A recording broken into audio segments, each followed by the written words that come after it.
Good day and welcome to Let's Talk Access, a social media program produced and presented by the UWI Open Campus. I am your host, Cleveland Sam, and today I want to welcome you to a series of Let's Talk for the new academic year 2021 to 2022. And yes, there you go. Today we are speaking about verifiable credentials. What are they? How do they work? And a lot more about verifiable credentials. My guests today are Mr. Oscar Busberry, Chief Executive Officer at World Data, Jaime Cinteles, the Chief Technology Officer. We should have another guest who should be joining us later, a student, and we will be bringing him when he joins us. So gentlemen, Oscar and Jaime, welcome to Let's Talk Access.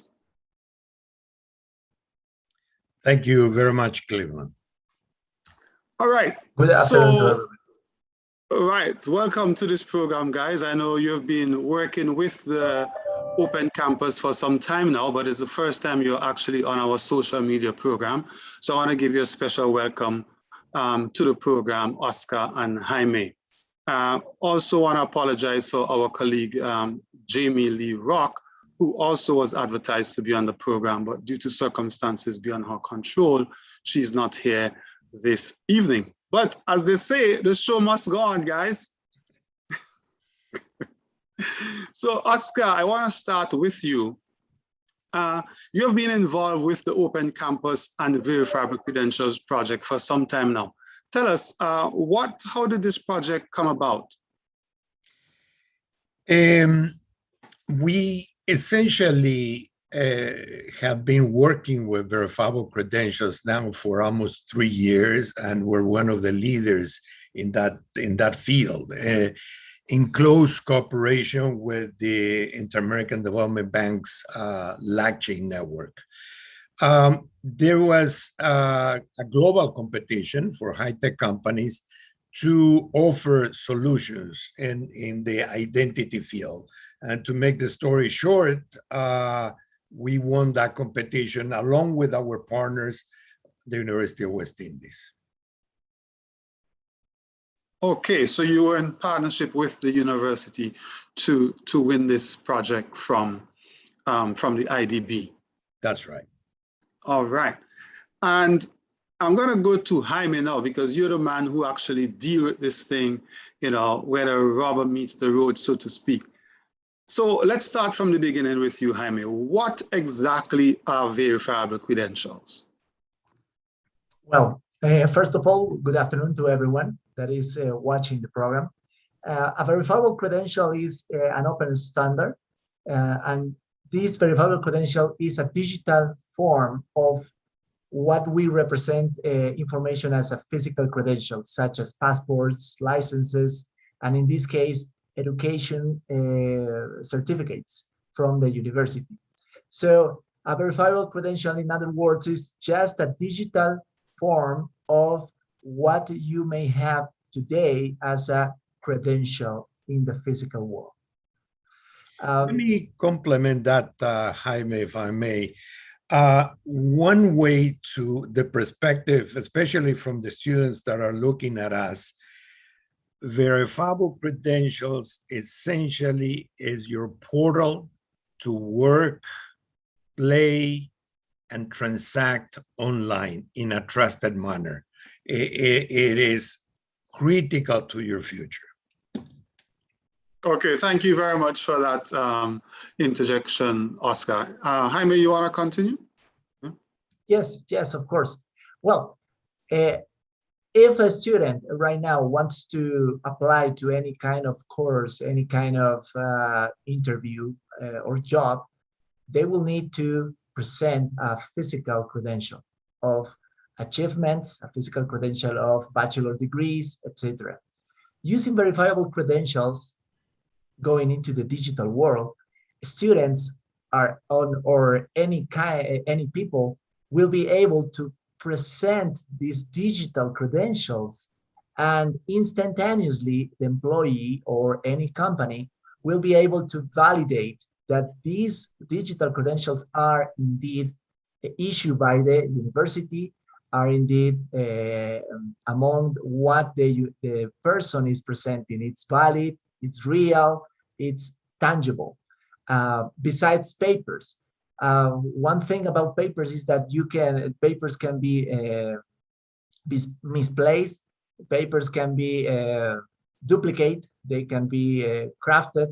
So in this way, digital credentials with verifiable credentials, they cannot be duplicated in any way. The information is locked inside the verifiable credential using cryptographic algorithms up to date. So in this way, people, students, and future employers will be able to think in a digital world like we are having now during this COVID-19 issue.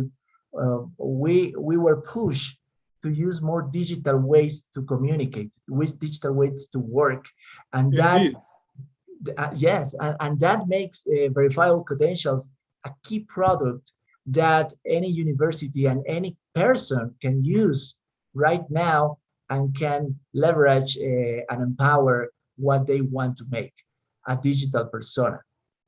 Okay, great. Thank you so much. So I got a quotation from ubsecure.com, and I'm going to read it because it really brings together what both you and Oscar said a couple minutes ago. And I quote, "The most common analogy for the verifiable credential concept is a physical wallet with one or more physical identity cards. Just as with a wallet in the physical world, an app on your mobile phone can act as a wallet in the online world. Verifiable credentials are identity cards you can put in your wallet app. A web service on the internet can ask you to present a verifiable credential just the same way you would present an identity card when you are entering a building, or present a loyalty card when you're making a purchase at a grocery store. There are no restrictions on who can issue verifiable credentials. Again, very much matching the analogy of issuers of various identity cards in your wallet," end quote. Does that sound like what you have been saying, Jaime and Jamie? Yes, Jaime and yes, Oscar, sorry. Of course, of course. You're right in saying that digital credentials needs a digital wallet in order to hold all your credentials. So for the university, WDI has brought the RemID wallet. RemID wallet is already enabled in the App Store and Play Store, so anyone can download this digital wallet. Right now, there is some part that you read in that section. You said that anyone can issue verifiable credentials. That's right. That's totally correct. But the problem with that is that people may think that really anyone can issue an academic credential, or anyone can issue a health credential. And that's mostly true because of the technology. Anyone can do that. But with the help of the blockchain network and with the help of the university, we are creating a network of networks throughout the Americas to establish specific and certificate authorities that enable issuers, real issuers, to issue credentials. That way, not anyone can give you a education about a bachelor degree verifiable credential, but you will have specific issuers validated, certificated by this network of networks, and you can trust in that way the verifiable credential that anyone will present you in the future. All right, Oscar? Yeah, very interesting quote that you mentioned, but it misses a major component. And let's see if I can communicate it. A physical wallet think of it as an unidimensional or a physical certificate. A digital certificate that is based on verifiable credential is multidimensional. Not only represents what you have on your physical wallet, but also has the potential to interact with applications. So you can either on your own or on automated basis, as we move along on time, use those certificates to trigger something. So when you go out to a doctor's office, you don't need to register. You can just scan your certificate and boom, whatever the doctor needs is there.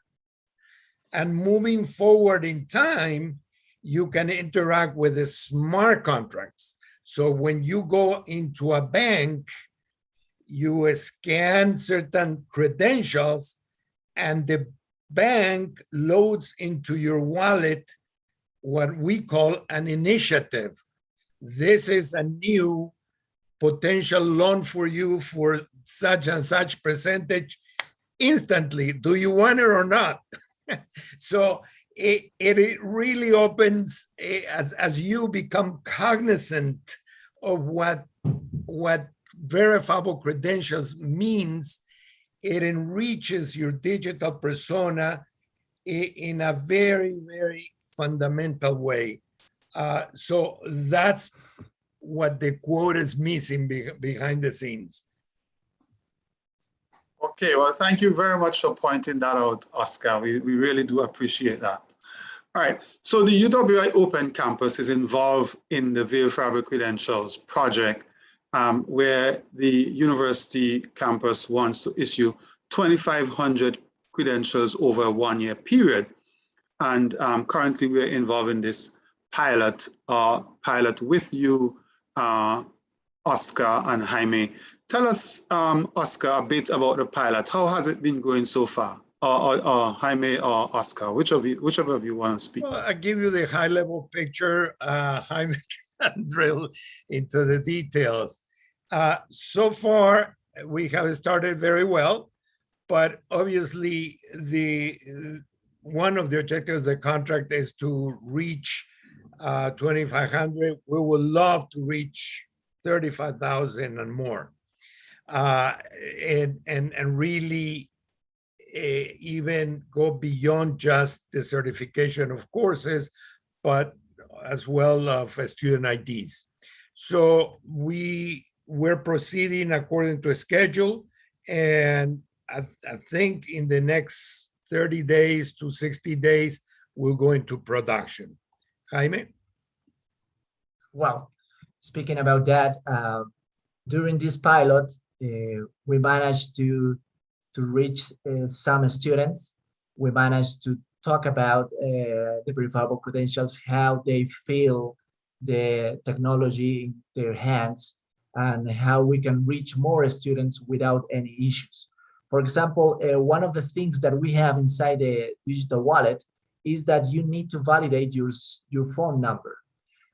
Just like WhatsApp or any other application that needs to verify that your number or your email is real.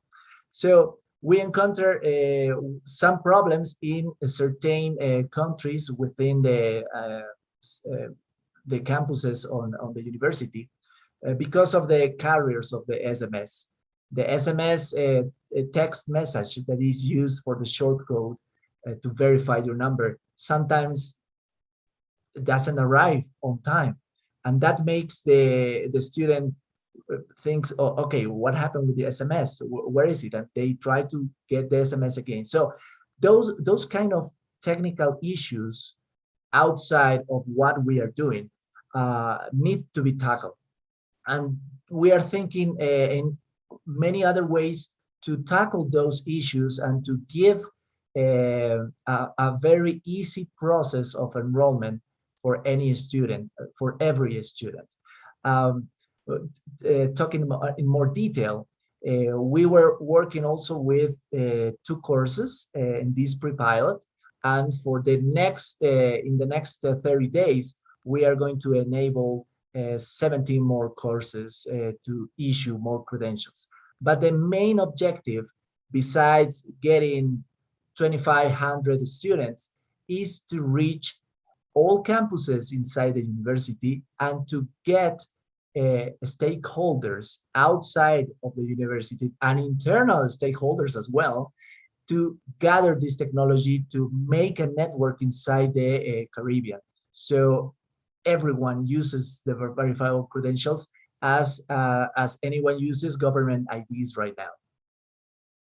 All right, great stuff. And you mentioned 17 courses, and these are what we call continuing and professional education courses that we're using as of now to issue the verifiable credentials, correct? Correct, correct. In this case, they are continuing education courses.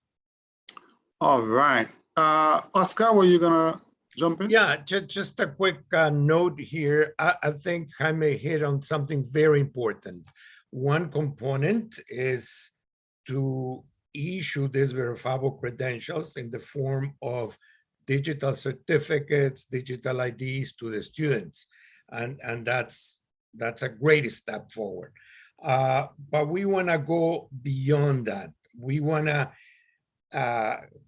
not only communicate, but as we move forward with this particular project, we want to be able to link the potential sources of employment with the verifiable credentials. So it gets a real, very exciting for a student to be able to share those credentials with potential sources of employers locally in the Caribbean and globally. And due to COVID, now that's a demand. The entire world is demanding for talent.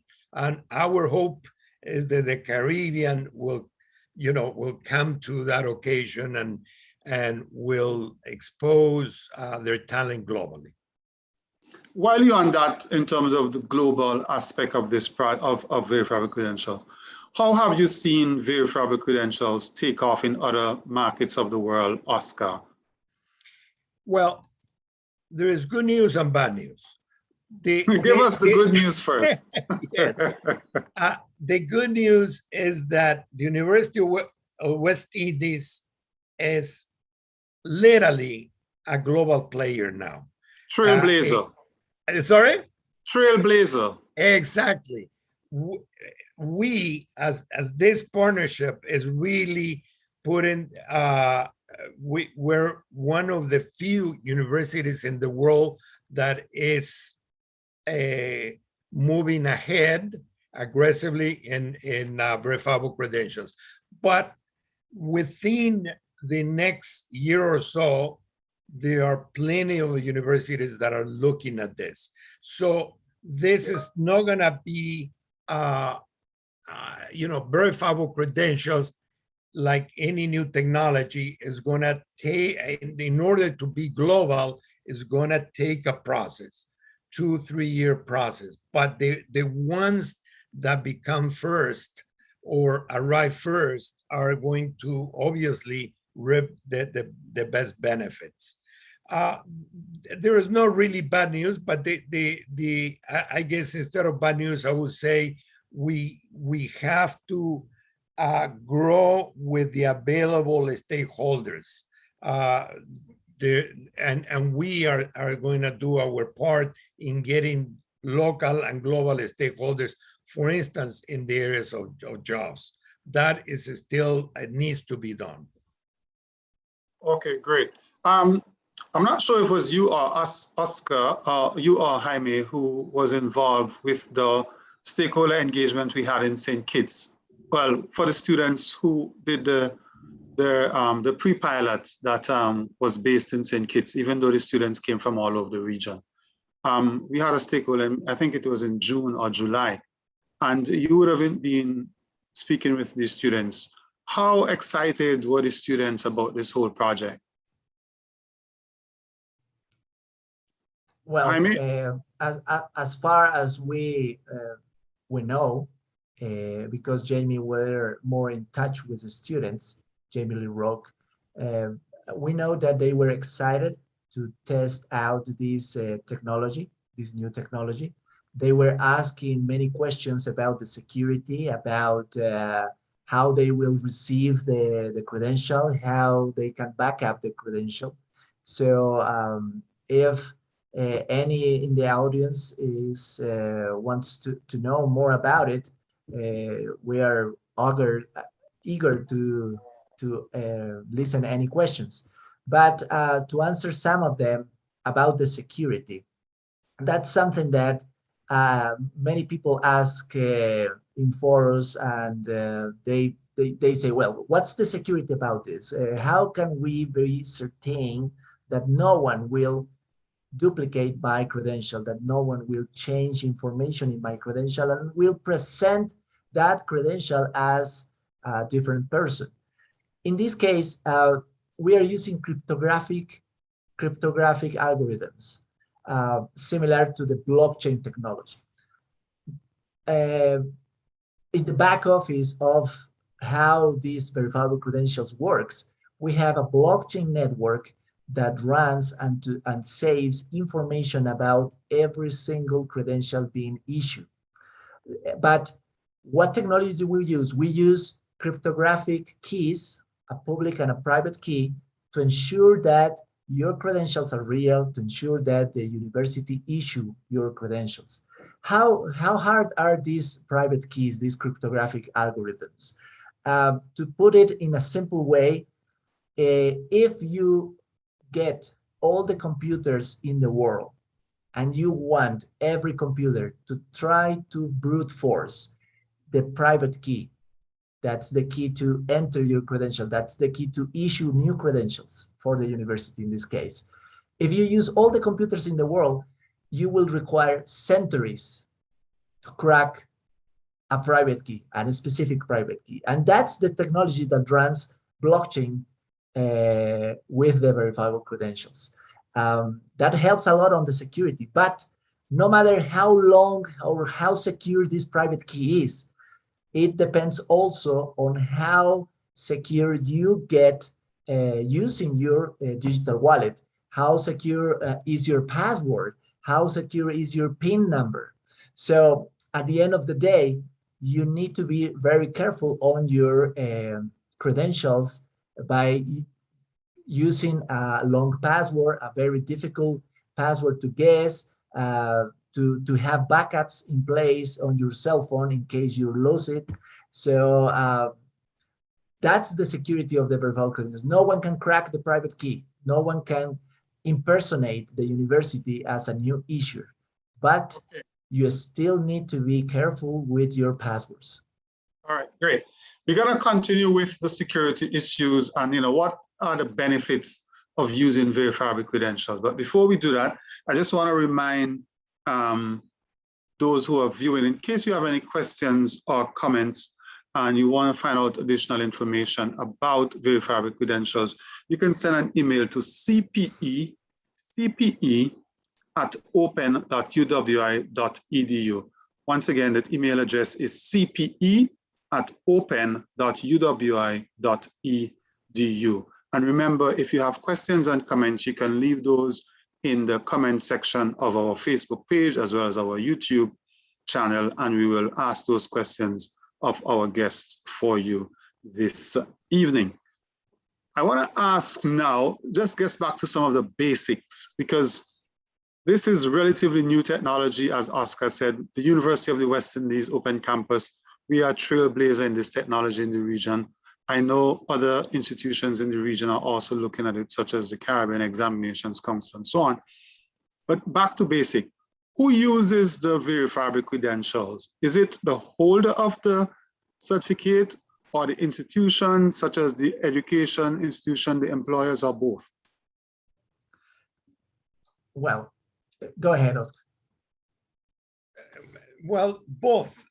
One, the players in the verifiable credentials world are three: are the holders, in this case, the students that hold the credentials, are the issuers, in this case, the University of West Indies, the ones that issue the credentials and provide maintenance for those credentials.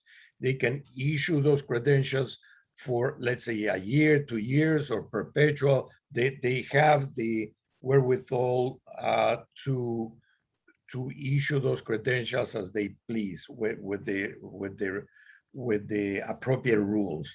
And then you have a third player that is very important, are the verifiers or the consumers, and those will be the stakeholders, such as employers, such as potentially your office where you want to come in, or within campus, access to a library, access to a restaurant, and so forth. Jaime? Well, in summary, you have 3 players for verifiable credentials network. You have the issuer, in this case, the university.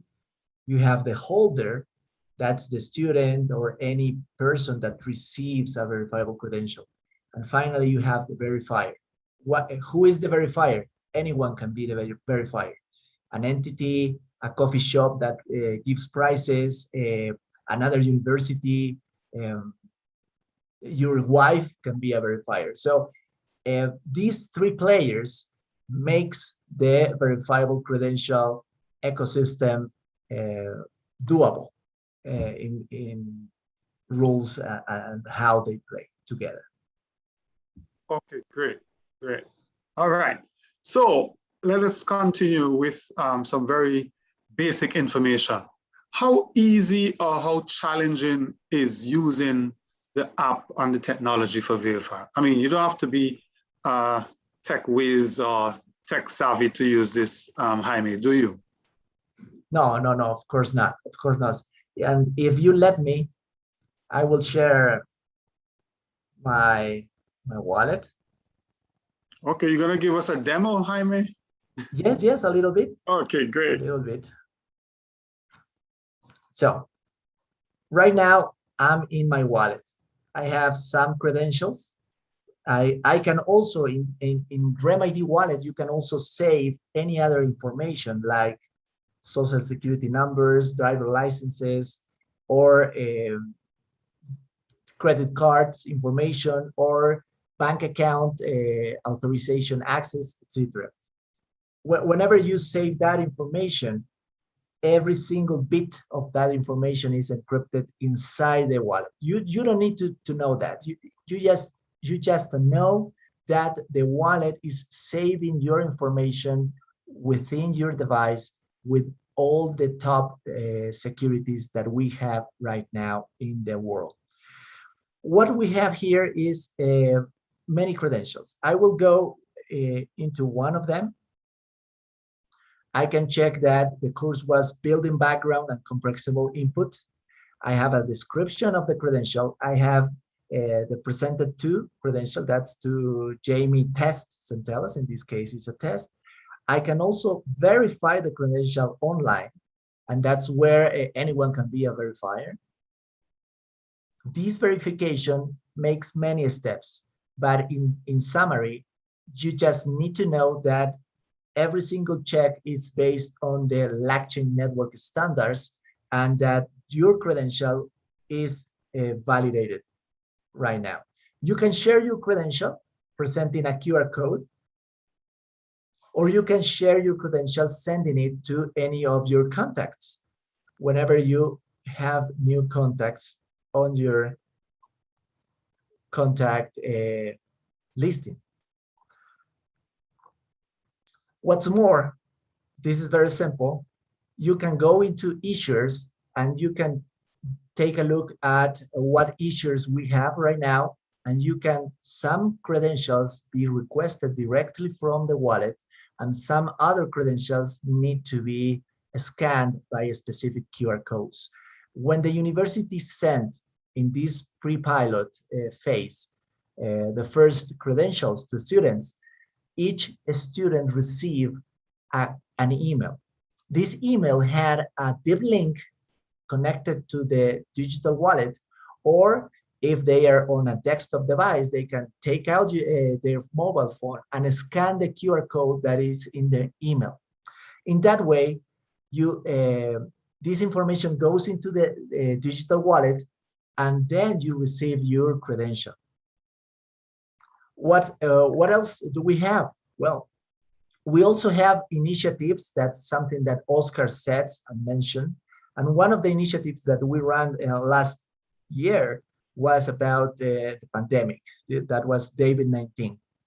We have information, statistics information about the pandemic. We had maps, geographic maps showing how's the community, how's your community doing. We also have news about the community, about the pandemic, about COVID-19. And to gather everything, we got also a micro game here to engage and become a hero.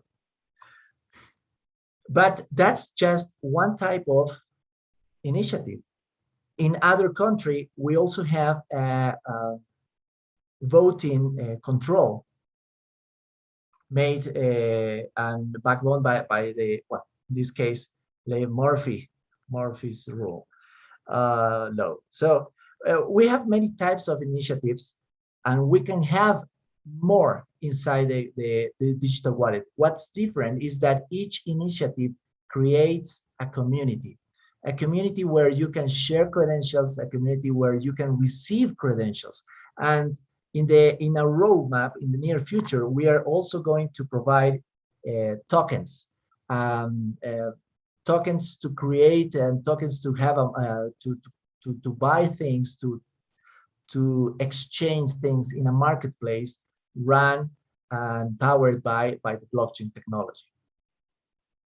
Okay, so Jaime, what you're saying, once someone has access to the app, Yep. and this is called RemID, am I getting that correct? Correct. Right. They can then access the verifiable credentials, share those credentials with whether it's potential employers or tertiary institutions. Correct. Okay. It's very great. easy to manage. It's very simple. It looks like any other Gmail account or email app. Right. You receive your credentials, you can share your credentials, and you can verify any other credentials. And you can be part of new communities around initiatives.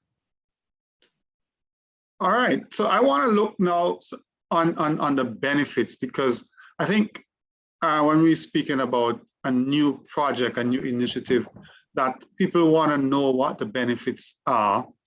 And I know you had started speaking, Jaime, about the whole issue of security. Is verifiable credential a tamper-proof security system?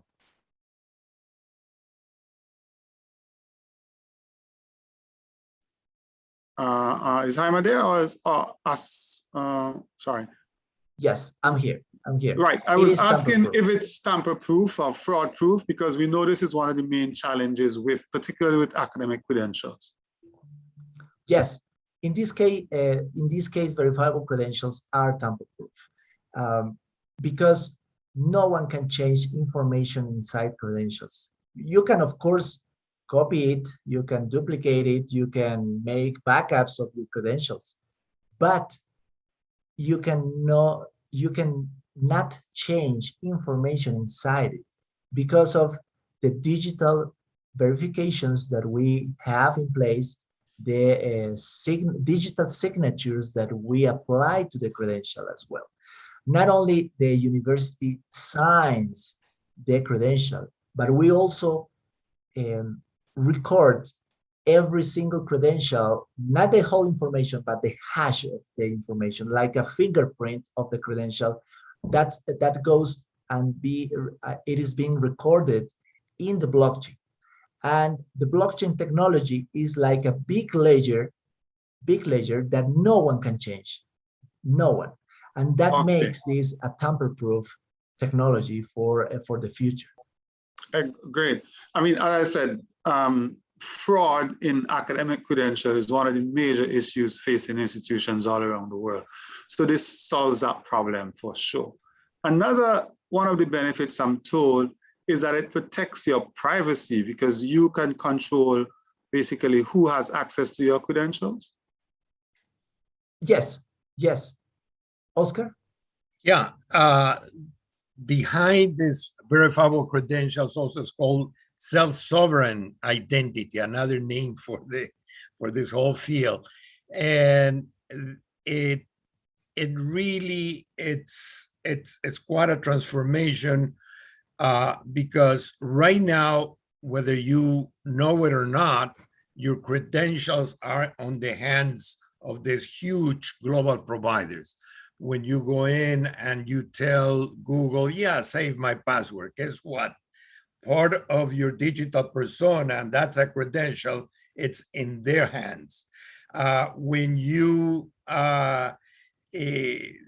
just log in or give access just to any application, again, you're giving away your digital persona. Here, you control all of your credentials, your verifiable credentials that are in the form of IDs and in form of certificates, in the form of, you can even create self-attested type of credentials. But this is at the center is the control for privacy. So with this technology, you achieve 100% privacy. And not only that, but not only you control your data, but also you control how that data is used, as opposed to just leaving it in the hands of these major players. The group of credentials, it's called a digital persona. So to the extent that an individual controls and enriches that digital persona, the more privacy that individual will have. Okay, great. And just to add a little a thought there, sorry. What Oscar said is, I agree with everything. What's more is that, for example, in the European Union, there is some regulations in place, not too long ago, that makes any service provider like Google, like Facebook, like TikTok, anywhere, any service provider for social media especially, that if I as a consumer wants to be removed from their databases, the European Union now enforce that regulation and makes those gigantic enterprises to be able to give me a way to delete my information, to remove my information from their systems. Using this technology, this self-sovereign technology, we can keep track to who we share information with. And in that way, we can also, in the future, if we want, we can say, hey, I don't want you to have my information anymore. With 2 taps on our mobile wallet, you will be able to remove access to our information, to remove authorization to use our information inside their systems. Of course, that also, we still need more regulations in place in order to enforce these inside companies. But this new technology makes this a very simple process for the end user and a very easy way to enforce your privacy. Great. And one very important for us in the Caribbean, where we have hurricanes and floods and earthquakes and volcanoes, this thing is indestructible. As far as you make a correct backup, or as far as you don't lose your phone, of course, it is indestructible. In this way, this is a decentralized credential. What means decentralized? It means that no one has your credential. Once the university sends you your credential, you are the only one having that credential, and it is saved in your device.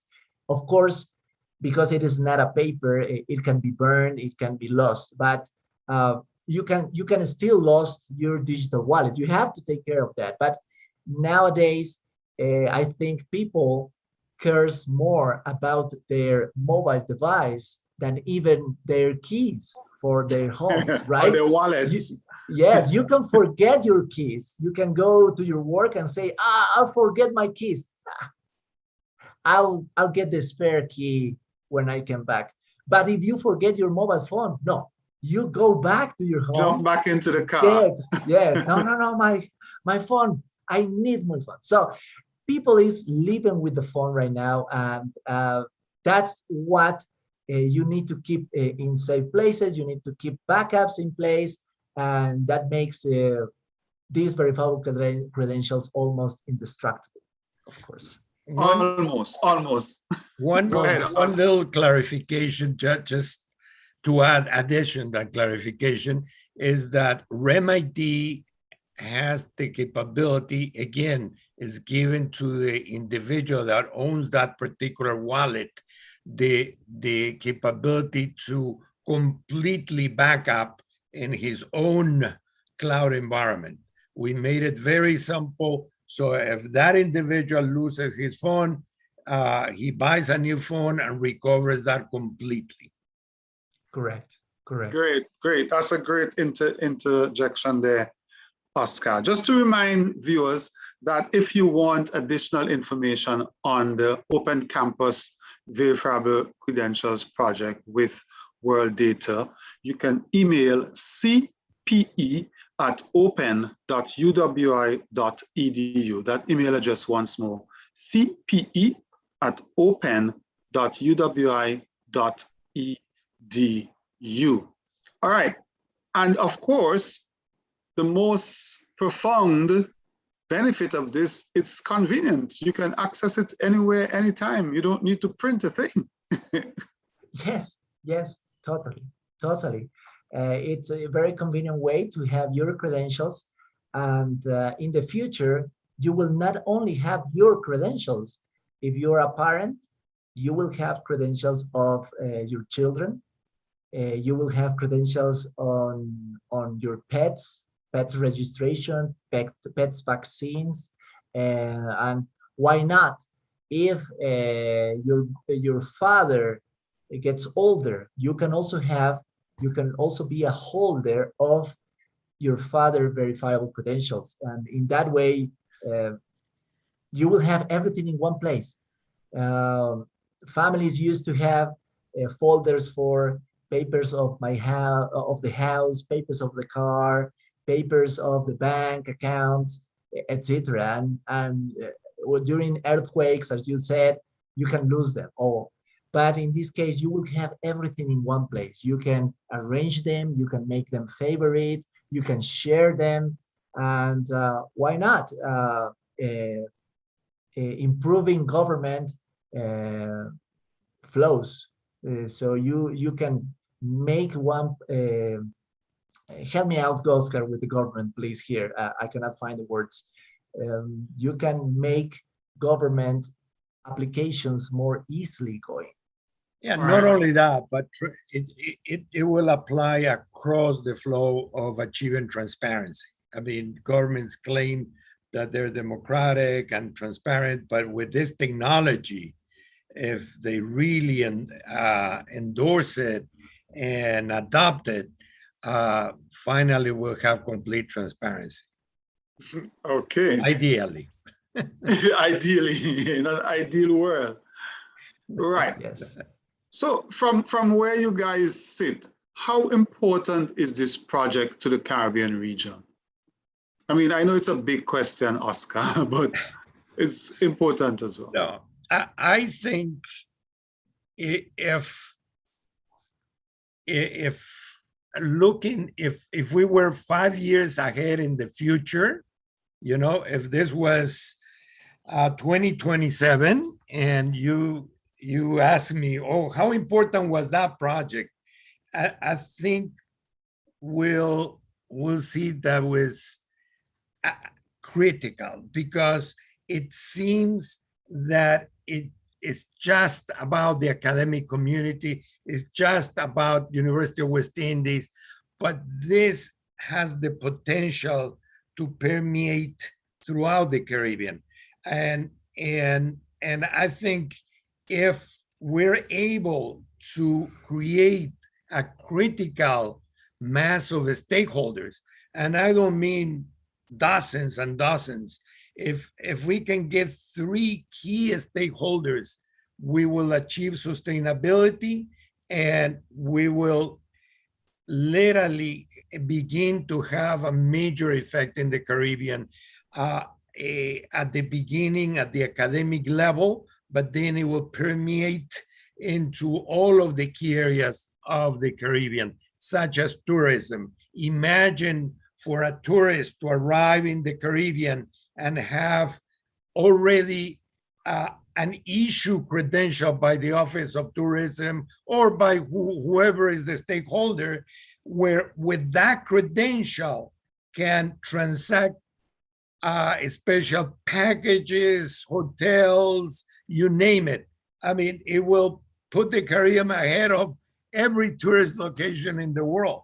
So my hope is that it serves as a key example, but there is a contagion in a positive manner of the use of these credentials. Right, and that's the key stakeholders in terms of the end users who are going to accept this as the means of the credentialing from students or coming out of the university or colleges. That's the first step, absolutely. Okay, great. Jaime, I'm going to put you on the spot one more time. So I'm going to give you a scenario. So I completed a course with the Open Campus, the Continuing Professional Education Program, let's say in broadcast, sports broadcast or something like that. All right. Okay. And I have been issued my verifiable credentials. I said, I do not want a piece of paper. I want my verifiable credentials from you. And I'm applying for a job at a radio station as a sportcaster. Tell us, what is the process? How do I send this piece? How do I inform the radio station that here is my certificate in sports broadcasting from UWI? It's not a piece of paper, it's a verifiable credential. Walk us through that process. Okay. You have 2 ways of doing this. If you are physically in the building of where you are applying, you can show your QR code about your credential. You go into your credential and you press the share button. And then you can show your QR code, and the verifier in the office will check your QR code and will verify instantaneously what is the credential about and if the credential is 100% valid. That's one way. If you are far away from that building and you are presenting, I don't know, having an interview online, you can send that QR code via any of your social media. You can send it via WhatsApp, you can send it via Telegram, Skype, Teams, Zoom, whatever you have in place to share a picture of your QR code. That's the second way. The verifier will receive the QR code and will scan it with the Remedy wallet or Remedy checkpoint. That's another application specifically for verification of credentials.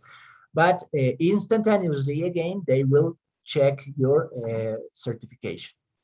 The third way is to register your future employee as a contact. They will give you a DID, an address that you need to scan with your digital wallet, and then you will enroll the contact in your digital wallet. And then you just select your credential, tap share, tap send to my contact, and you select the contact to which you want to share your credential. Instantaneously, the contact will receive the credential in their wallets, and they can also check the validity, the 100% validity of the certificate.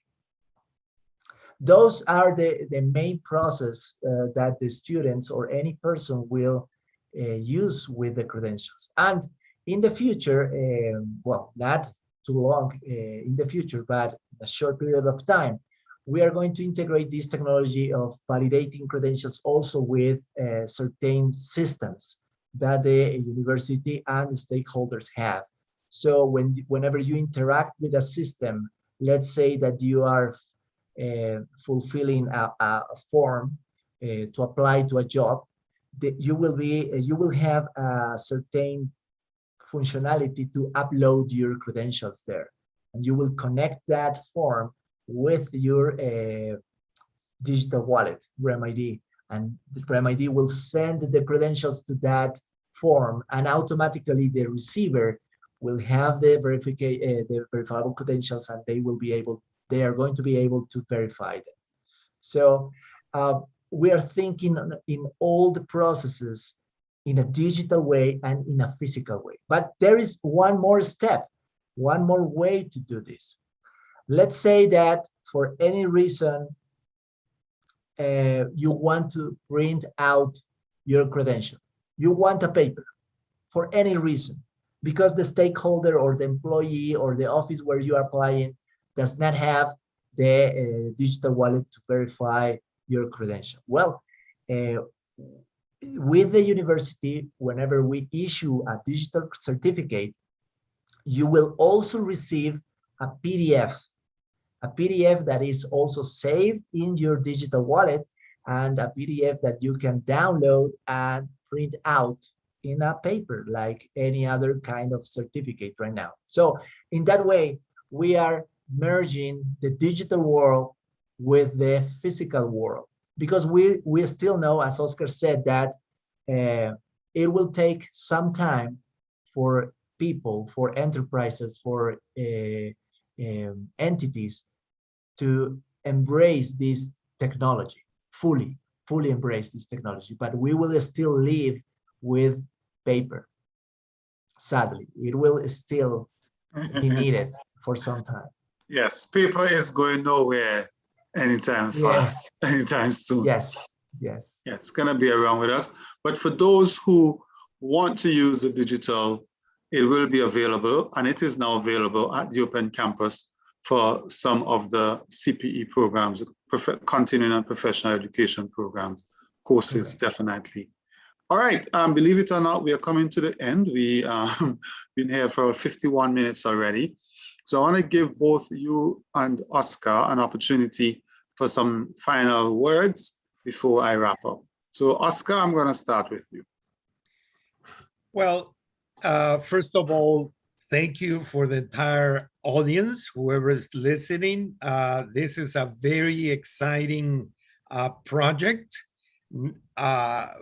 But the most interesting part of this project, that you, the one that is listening, can really benefit from this technology, from understanding its potential, and for using it either as a certificate, as an ID.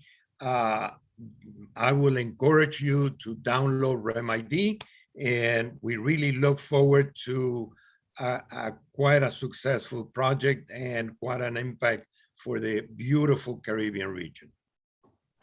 Thank you. Jaime? Well, I will just summarize that. Don't be afraid of the new technology. This is going to be the standard in the near future.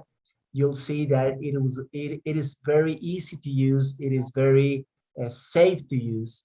And we hope that more stakeholders gather around the initiative, the university, and that we can really create a network of networks to use these verifiable credentials for you all to succeed and to get better jobs in the future.